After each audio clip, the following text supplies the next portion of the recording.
Most sales meetings are a waste of time. In this video, I'm going to show you how to make them electric and useful. We're going to cover 4 key points that if you just apply these simple things into your next sales meeting, I promise you, you're going to have a way better day and way better path to getting the outcome you want with your team. And spoiler alert, number 3 is my favorite.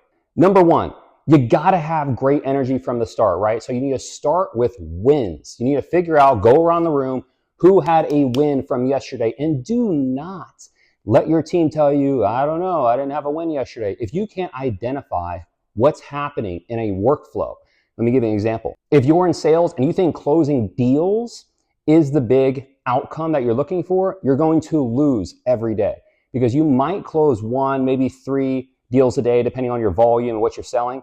But the thing is, the workflow happens more than the outcome. So if you can't figure out, man, I crushed it in my morning routine. I woke up, I felt amazing. I slept great. I didn't do these vices. I did this many calls. I put in all of my tasks. I did this many follow-ups. I had this many people new put in the pipeline. I had this many referrals. I collected this many testimonials, like etc. I had my highest cash collected at the point of sale. This thing, that. There's so many things in the workflow. If you cannot identify your workflow, you haven't mastered the game. It's very important to understand you have wins happening every day. If you cannot identify them, especially as a manager, right? If you're a manager and you don't understand that, then of course your team is not going to understand it. You're the problem. But it's okay because it can be fixed. All right, that's why you're watching these videos.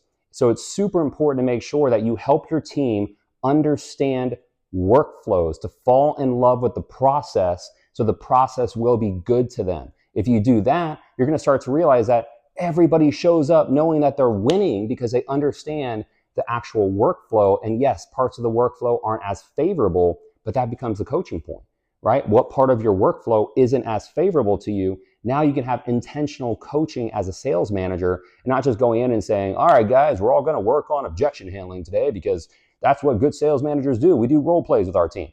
All right. And that's the most elementary thing that you could do. You have to make sure that their workflow, they're dominating from the start of the day when they wake up to the time they end the day.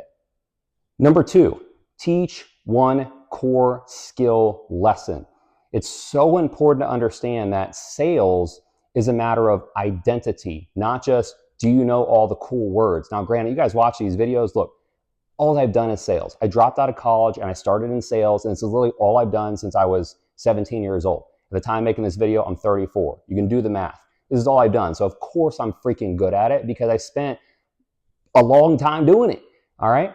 But what you need to teach one core skill to people to help them understand that their degree of success is going to be defined by the person that they have designed. Okay. I tell people all the time that you are not the person designed to be great. You just want to be. Right? So it's important that you become the person designed to be great. Could you imagine if you you built your house out of sticks and you're like, bring on the storm? It's like, dude, why do you think you're going to be able to handle the storm? Your house is made of sticks. You couldn't even hold up to the big bad wolf that comes down and blows it away. It's like it's not designed to handle a storm, right? But that's how people treat their sales game. They think like, I'll wake up late, I'll show up late to meetings, I'm not going to work out, it's not important. No, it's cool. I'm not going to read and continue to educate myself. No, it's all good. I don't need to review my calls. Like, dude, I don't need to show up to that meeting. That's how they are, right? And they think that they're going to have Olympic level gold performance on JV level preparation. It'll never happen. So teach them a core skill on how to become the person designed for success. If you as a sales manager are not leading the way by example, then you should not be a sales manager. You should be somebody that is focused on creating the best version of you that could be able to help other people become autonomous and leaders. Too many sales managers are trying to go in and just find great talent and think that's going to solve the problem, but then they have a tough churn rate. Or when things get kind of tough at the company, those sales reps start looking for other jobs because they're not taught on how to weather storms because they were not designed to be the person that can weather a storm. And you as a sales manager are the reason for their downfall. So it's very important to take extreme ownership in this topic and to make sure that you are always teaching one core thing in every sales meeting. Next, live role plays. So important to do these. This one's kind of obvious, right? When I do live role plays, I'm looking at trainings in a few different ways. I like to do separate sales trainings throughout the week. I'm not going to get into that right now when I'm managing teams, but with live role plays, it's important that you do a drill down, which I define by you're going one person after the other really fast. All right, spousal objection, hit me. I tell you right now, got to talk to my spouse. Go. Hey, money objection. I don't have the cash right now. What do I do?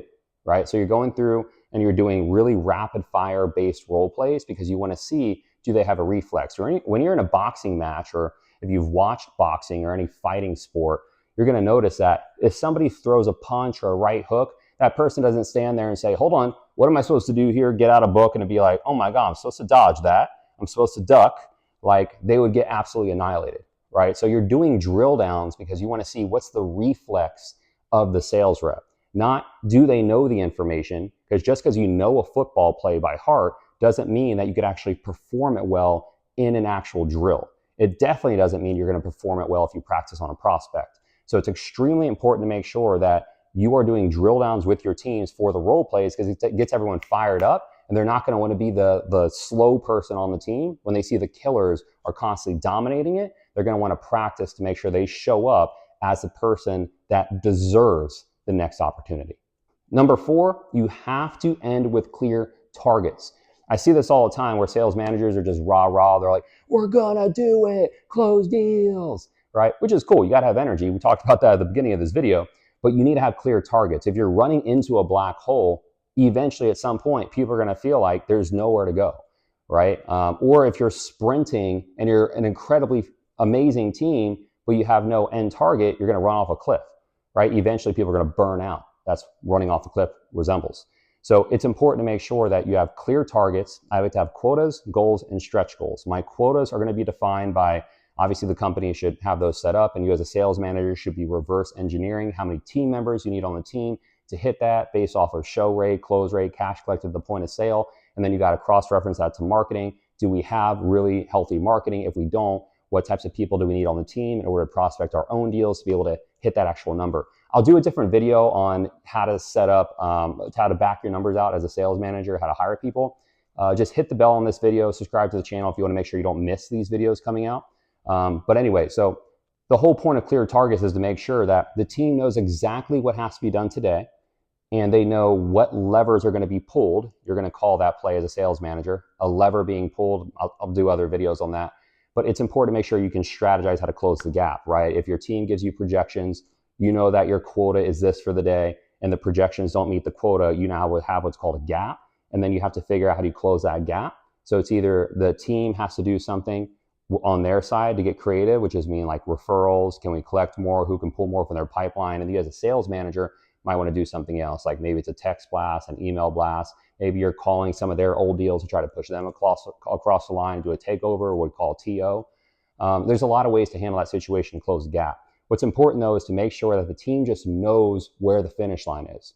This way you have something to celebrate every day. It's like, oh man, we're not goose egging. Who's going to get the deal up? Oh man, we're about to have a clean sweep. Everyone's going to have a sale today. Oh man, we're only one sale away from hitting it. Who can help us pull that last sale? And now you have some intentional energy, and it's not just random general rah-rah, right? This is what the difference between a great sales manager and a mediocre sales manager that is just trying to cross their fingers and hope that if they work hard, that they're always going to have success. But working hard isn't enough. Success loves preparation, and you need work ethic to back it up to create massive momentum. And then you need consistency so it never stops. There are no slow seasons in sales, just sales reps that slow down and sales managers that don't have the strategy to be able to keep the game going.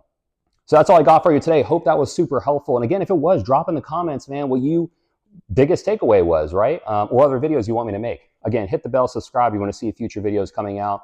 Down below, I've actually got links. If you're a sales rep looking for your next sales career, you can click that link down below with my software called repmatch.io. If you're a business owner looking for sales reps to be able to sell more of what you have, product, service, whatever, go down below. It's free for you guys to use to be able to connect, to sign up and do that thing. We make our video from like done for you, we make our money with done for you sales management. So if you want us to come in and manage your sales team for you, we'll have links down there for that too. But hope this was helpful. I'm pumped to help you guys reach the next level in your potential. Until the next video, happy selling.